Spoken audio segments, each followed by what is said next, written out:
Nagpa-maintenance pala tayo ng mower ngayon.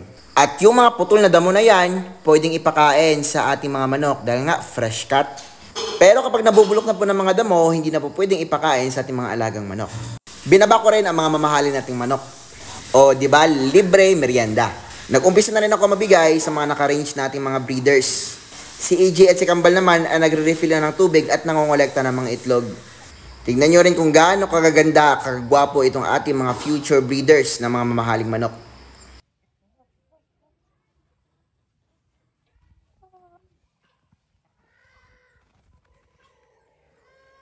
Dahil naka-refill na tayo ng mga tubig, ready na tayo mapakain sa ating mga breeders. Excited na silang kumain, no? Ngayong araw po, napakaganda ng panahon, pero kagabi, umuulan. Dito po pala kami located sa Pulumulok, South Cotabato. Sa lugar ninyo, palagi bang umuulan? Paki-comment naman sa comment section kung taga saan kayo. Yan, pag-uusapan natin ngayon yung pag-aalaga ng sisiw, no? Yan. So, syempre, bago kayo magkaroon ng magandang sisiw, dapat po maganda po yung ating binibigay sa ating mga alagang manok, mga breeders natin, syempre, no? Kung maganda po yung mga breeders natin, healthy sila, healthy din po yung kanilang mapuproduce na mga anak. No, ganun lang po ka-easy yung ganong bagay. Yan. No, so, paano ba magiging healthy? Nakikita nyo naman, no? Yan. Nagmi-mating. So, paano ba magiging healthy itong mga alagang manok natin? No? So, dapat maganda po yung ating pinapatuka dito sa ating mga alagang manok. Yan, mating na naman, no? Yan.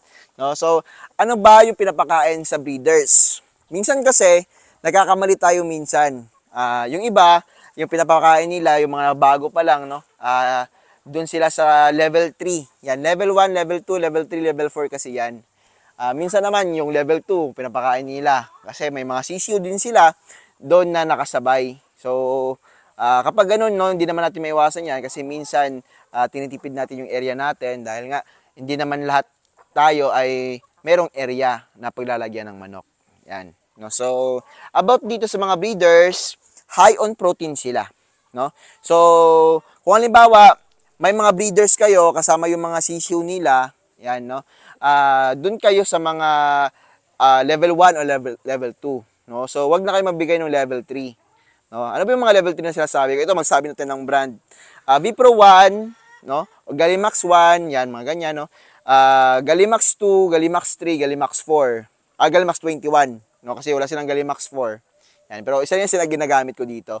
Kung wala namang Galimax, Vipro feeds ako, Vipro 1, Vipro 2, Vipro 3, Vipro 4 para sa mga breeders. Ito yan, may sample tayo dito. Yan, sa ngayon kasi, no, wala pa akong bodega dito for stocking sa feeds natin. Parang storage room, yan, no. Ito, Vipro 4000, no. Yan, breeders. Ito naman, Galimax 21. Yan. So, yan yung mga hinahalo-halo ko minsan kasi pagandahan na lang sila ng pag-produce ng mga itlog, yan, mga sisiw, no, kung saan masiyang yung manok ninyo. Yan. So, may mga ibang branch pa naman, pero ito, yun ang yung ginagamit ko. And, mas kailangan nila lang high on protein na feeds, no. So, yung level 3 kasi, like Galimax 3 or Vipro 3000, yung feeds na yon is for maintenance, no. So, hindi siya pwede sa mga breeders, no, kasi nga, kailangan ng mas mataas na protein. Yung nasa 17% to 18% na protein yung kailangan ng mga breeders natin, no? Purpose nun, para maganda yung quality ng eggshells ng ating mga alaga. Ano ba yung purpose ng eggshells sa itlog natin, na itlog ng mga manok natin, no? Hindi sa itlog natin na mga tao. Yan. So, yung purpose kasi nun, para ma-secured yung similya talaga sa loob ng ating mga itlog, no? Yan. So, pag maganda yung eggshells, yung egg quality, syempre, mas matibay, no? Iwas crack, no? Kasi kapag konting cracks lang, pwedeng pumasok yung mga bakterya sa loob ng ating or mga bakterya, no? Yan, mga bakterya sa loob ng ating itlog, no? At pwedeng atakihin yung similya at mamamatay yung similya natin, no? Ayun po yung problema. Yan. At kapag high on protein din, mas active yung mga males natin or mga roosters natin na makipag-mate doon sa ating mga babaeng manok. Yan. No? At syempre, tamang area at vitamins. Yan. So, itong ano po natin, itong ating pag-aalaga din ng mga breeders, kailangan ng vitamin E, vitamin D, vitamin E, no? So, or vitamin D3, vitamin E. Yan. Ang vitamin A, no? Vitamin D3, vitamin E, sila po yung nagpuproduce ng madaming itlog, no? Dahil doon, magandang quality ng eggshells, magandang similya. Yan, no? Fertility and hatchability. Yan. So, paano ba malalaman yung mga fertility na yan, hatchability na yan, no? Nakadepende po yan sa pag-incubate po natin. Yan, no? So, dito na tayo papasok sa ating incubation. Sa ngayon, no, konti na yung sisiyo natin dahil nga daming bumibili dito sa atin. And bukas, may nagpabook na naman, ubos siguro lahat bukas yung ang sisiyo na available ko. Yan. So, incubation tayo. Yan. So, bago pa pala kami maglo-load sa incubator, ito, 1 day lang to na harvest. Yan. Sinasanitis po namin yan gamit yung alcohol. Yan. Bago sila ilo-load sa incubator namin. Yan. So, dito namin malalaman sa 18th day kung okay ba yung fertility and hatchability ng ating mga alaga, no? 18th day, sinecheck namin yung fertility and syempre dito sa hatchers natin, yan, hatchers to lahat, no, dito natin malalaman kung okay ba yung hatchability. Yan, no? Nakadepende ba sa incubator? Calibrated po, no? Ako mismo nagka-calibrate ng mga incubators natin, di pa nalinisan yung mga incubators natin, no?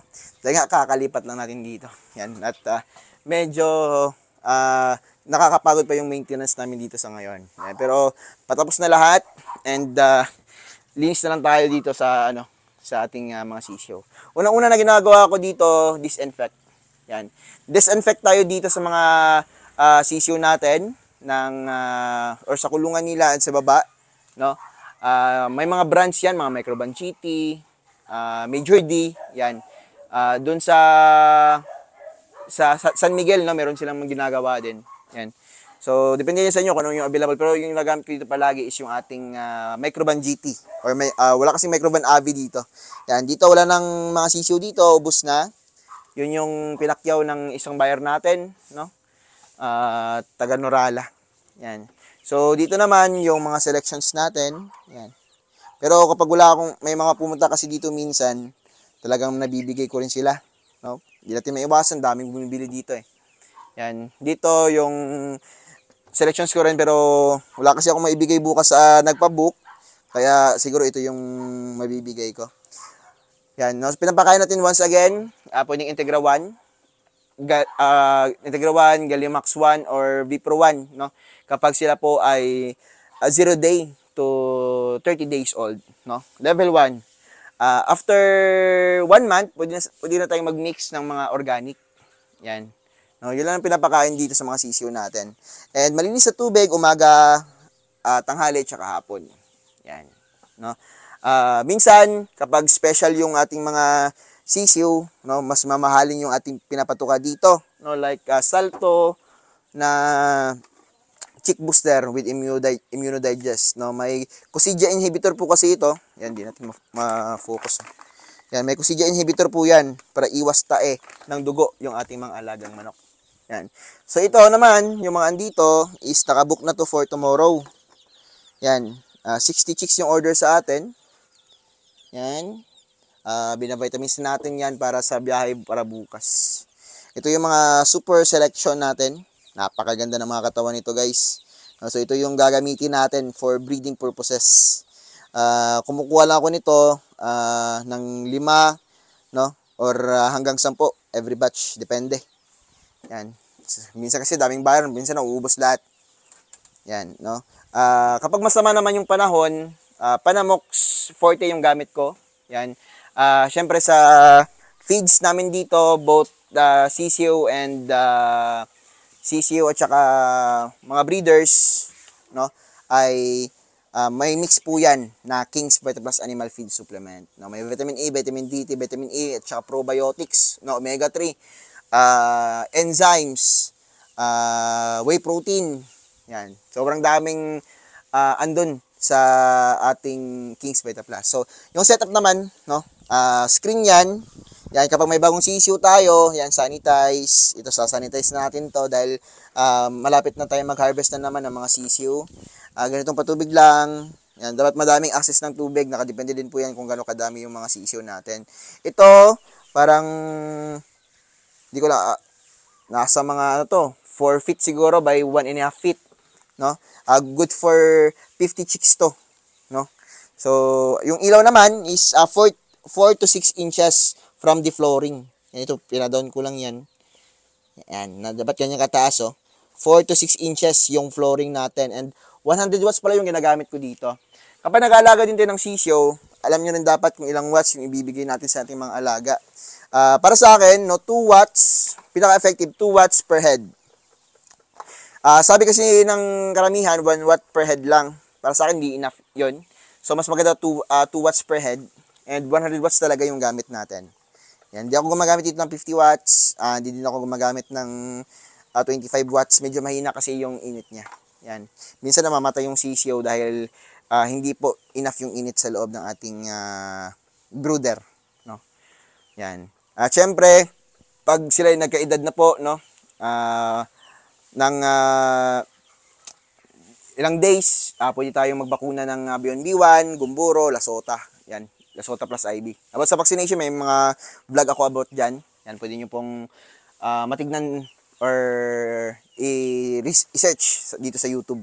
Yan, at syempre, ano pa ba yung sasabihin natin? Deworm, no? Magi-deworm tayo, 6 to 8 weeks old. Yan, pwede tayo mag-deworm gamit yung worms to go natin. Yan, ito, malapit na to silang i-deworm. Yan, kasi may mga malalaki na dito. No? So, almost dito is mga native chickens and mga selected ko na yung wala na akong ganyang gaanong breeds. Yan, kumukuha ako. No? Para ma-maintain natin or ma-preserve natin yung mga breeds na kakailangan natin sa ating breeding. Yan, no? So, ganyan lang po kadali. Itong pag-aalagay din ng sisyo. Kailangan lang dito sipag and syempre responsable dahil kailangan nila ng malinis na paligid. Yan. At vitamins, gamot, yan. Panamox Forte sa mga sisiyo natin. Yan. So yun na po mga kaniki, maraming salamat po sa lahat ng mga manonood and maglilinis na po kami. Yeah, kita nyo naman, no? Dito tayo sa ating mga giant yard. Linis na yan, mga damo tatanggalin. Yan. Maraming salamat mga ka-native. God bless po sa inyong lahat.